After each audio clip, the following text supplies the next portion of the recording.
Why is America's passenger rail system in such a dismal state? The answer is simple. It was designed this way. Let me be precise. American rail as a whole is not weak. Freight rail operates at a scale and efficiency that rivals the best in the world. The problem is passenger rail. The structural dynamics of infrastructure ownership and prioritization have kept passengers at a permanent disadvantage. Japan's Shinkansen delivers on-time performance exceeding 99%. Europe's high-speed rail systems consistently top 90%. Amtrak's long-distance on-time arrival rate fluctuates significantly by route and year. In recent years, it has hovered around the 60% range. How did this gap emerge? This slide explains everything. From the 1930s through the 1950s, a holding company called National City Lines became involved in urban streetcar networks across the country, accelerating their dismantlement. At the same time, post-war housing finance policy and highway investment fueled suburban sprawl, locking in an urban structure fundamentally hostile to public transit. Today, roughly 97% of the routes Amtrak operates run on tracks it doesn't own. Amtrak is a tenant running on someone else's land. The law says passengers have priority. Reality tells a different story. This is what 80 years of policy history and court records reveal. This is not speculation. It is a structure established through data and institutional analysis. And it is entirely comprehensible. The institutional history makes it clear. Follow the numbers, and it becomes undeniable. Now you can understand why American passenger rail ended up where it is. Today, I'll show you that data. In 1936, General Motors began moving in secret. Together with Phillips Petroleum, Firestone Tire, and Standard Oil, they formed a holding company called National City Lines. This company acquired local transit systems across the country and systematically replaced streetcars with buses and automobiles. In 1949, a federal court delivered a guilty verdict. Violation of the Sherman Antitrust Act, conspiracy to monopolize supply. GM and its affiliated companies were found guilty of forcing the transit systems they acquired to source products exclusively from them. But here's where precision matters. This ruling did not broadly find that streetcar systems across America were deliberately and systematically destroyed. The decline of the streetcar had deeper, more complex roots. The rapid proliferation of the automobile, massive federal investment in roads, the deteriorating profitability of streetcar operations, and the suburban sprawl engineered by post-war urban planning. NCL's activities accelerated this trajectory. They were one contributing factor. But no single conspiracy explains the whole picture. The system was designed, and many hands shaped that design. Los Angeles once boasted one of the largest streetcar networks in the world, the Pacific Electric Railway, known as the Red Cars, with a total route length exceeding 1,000 miles. Drive those same corridors today, and you'll spend the day locked in gridlock. NCL was not solely responsible for putting rail at a disadvantage. American institutional design itself built cities where public transit cannot function. In 1944, the Federal Housing Administration rolled out low-interest mortgage programs at massive scale. The push to buy homes in the suburbs accelerated. In 1956, the Eisenhower administration passed the Federal Aid Highway Act, launching the construction of an interstate highway system spanning roughly 41,000 miles.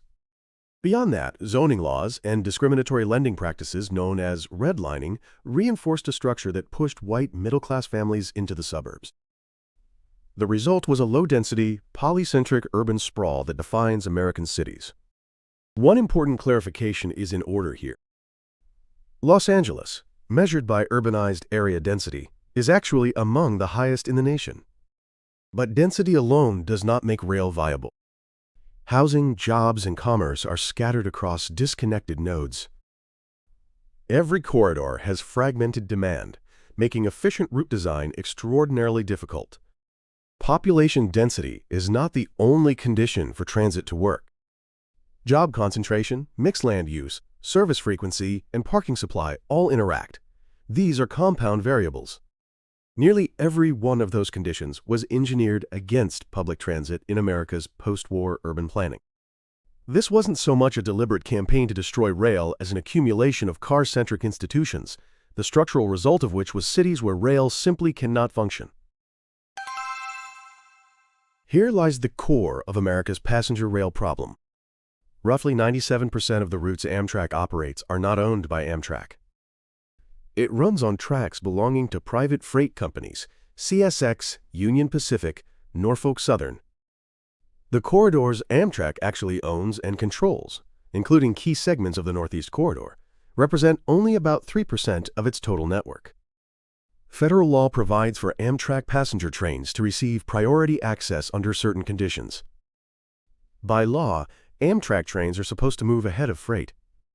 But what does reality show? On-time arrival rates for long-distance routes fluctuate by line and year, but chronic delays persist. Freight interference is not the only cause. Signal failures, maintenance work, and equipment breakdowns all compound the problem. But the dominant factor is structural vulnerability, a fundamental dependence on other companies' tracks. Even with priority provisions on the books, the complexity of measuring delays, assigning responsibility, and pursuing remedies has made enforcement a long-standing problem. Signs of change are emerging. In October 2024, the Justice Department finally filed suit against Freight Railroad Norfolk Southern for violating Amtrak's priority rights. After half a century, enforcement has finally begun to move. The contrast with Europe is structural. European systems generally separate infrastructure management from train operations, promoting open access on fair terms. The exact model varies by country, and separation introduces its own coordination costs. Regardless, the structural incentive for track owners to impede passenger service is far weaker in Europe than in the United States. When discussing railroad investment in America, a critical distinction must be made. Freight rail is a different story entirely. Major freight carriers like CSX and Union Pacific collectively invest tens of billions of dollars annually in private capital expenditure and maintenance. This is not public subsidy. They invest because the business is profitable. Passenger rail is the problem. Since its founding, Amtrak has required annual congressional appropriations to survive. Cut the funding, and it collapses immediately. In 1995, Republican House Speaker Newt Gingrich pushed to abolish Amtrak entirely. The argument, let the market decide. That position remains entrenched in parts of the Republican Party today. The incentives explain why. Amtrak is most heavily used in the dense urban corridors of the East Coast. In rural areas and the Midwest, the Republican base, Amtrak trains may run only a few times a week. The voters who feel compelled to fund it are, simply put, few. In 2021, the Biden administration's Infrastructure Investment and Jobs Act established a funding framework of up to roughly $66 billion for rail over 5 years. This is not an annual figure. It is a multi-year commitment. Execution is proceeding program by program, year by year. Other signs of change are materializing. In 2024, private company Brightline West broke ground on a high-speed rail line connecting Las Vegas to Southern California. The federal government provided a grant of approximately $3 billion.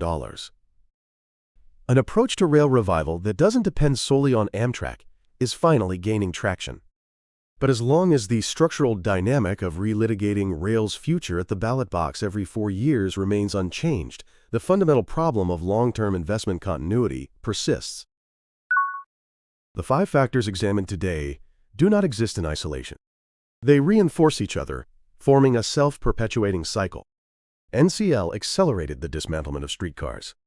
The government invested in suburbs and highways. Low-density, polycentric sprawl expanded, making transit increasingly unviable.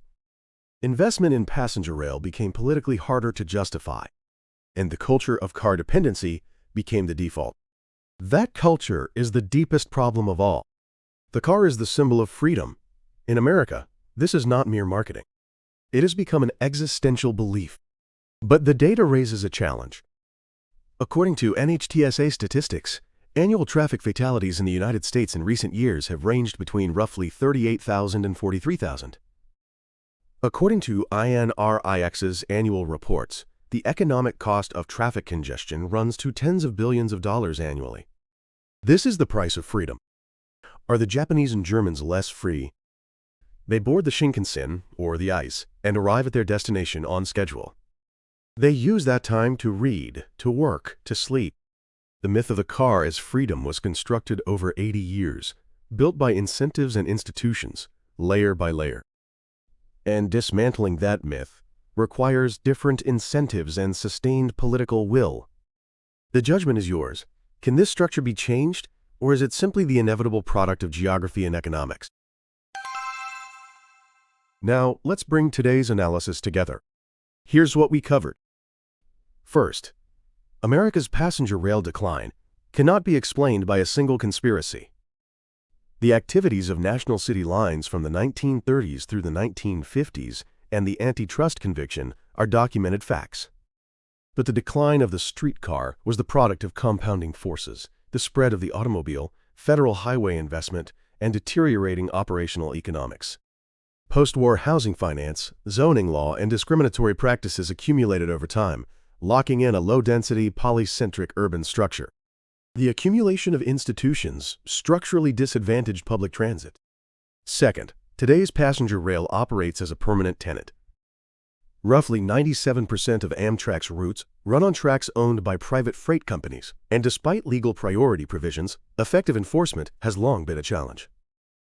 In 2024, the Justice Department finally filed suit against a freight company, and signs of change are visible. But the structural problems remain. Third, change is beginning, but continuity is the question.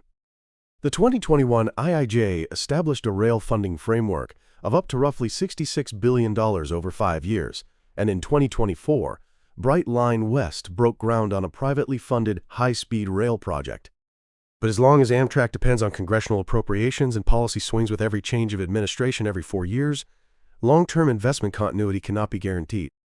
If even one of the 5 structural factors examined today were to shift, would American passenger rail truly begin to change? Infrastructure is politics, and politics is moved by citizens. Let me know your thoughts in the comments. Thank you for watching. America's passenger rail problem is not simply a story about transportation infrastructure. It is a question about the design philosophy of the modern state, where incentives, institutions, politics, and culture converge. On this channel, I analyze the structural mechanisms behind world events, not with emotion, but with facts, not with opinion, but with data.